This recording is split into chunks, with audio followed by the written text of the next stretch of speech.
Now we can get into tagging in data catalog. We can use data catalog to define custom metadata tags for all the data that we have across our organization. These tags can help us to categorize and govern our data, and that makes sure everything is properly managed. We can use taxonomy and policy tags in BigQuery and BigLake, for example, to enforce security policies. This is something that could show up on the exam, so pay attention. For example, if we need to control access at a granular level, like individual columns, we can do that using data catalog's tags, which helps us to support a data mesh architecture. Now, let's say we're using services like BigQuery, Cloud Storage, and Cloud SQL, and we have data in each of these. Each of these services is generating data that we want to manage and secure consistently.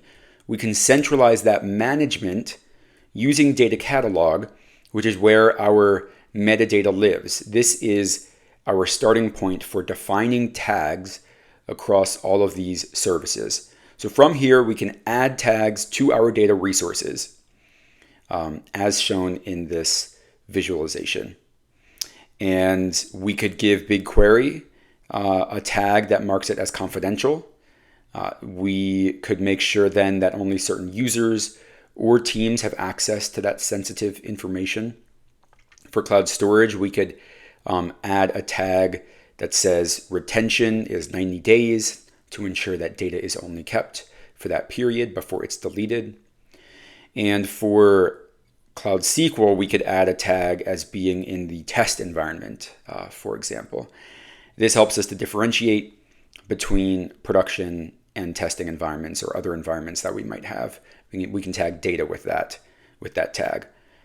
By using these tags across our services, we can ensure that our data governance is consistent and secure across the entire data mesh.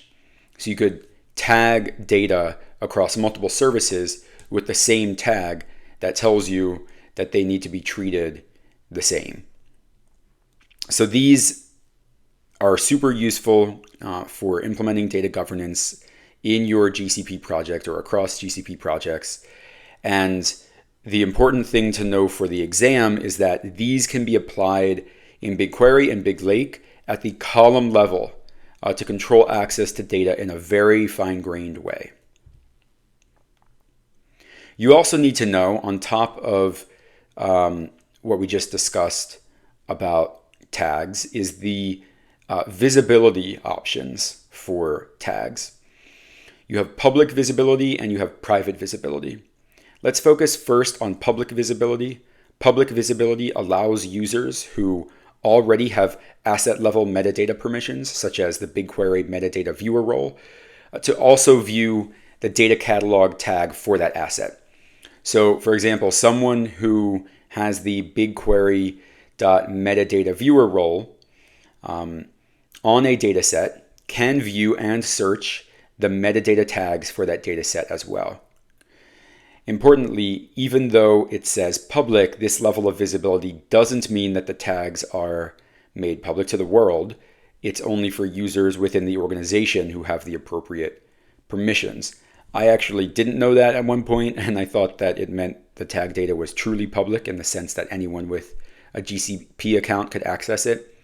And I was confused. Don't make that same confusion that I did. It does not make tags public to the world, just within your organization. Now for private visibility. Setting tags to private visibility means that viewers who can view the tags, who have the data catalog tag template viewer role, are the only people who can view the tags. For example, even if a user has the BigQuery.metadata viewer role, which was sufficient in the public visibility case, that would be insufficient unless they also have the tag template viewer role. So private visibility basically just means that the users who want to access the tags, they need the data catalog tag template viewer role. So this ensures that access to the tags it's more tightly controlled. That's a bit about tagging in data catalog. I hope that made sense. There could be a question or two on that on the exam.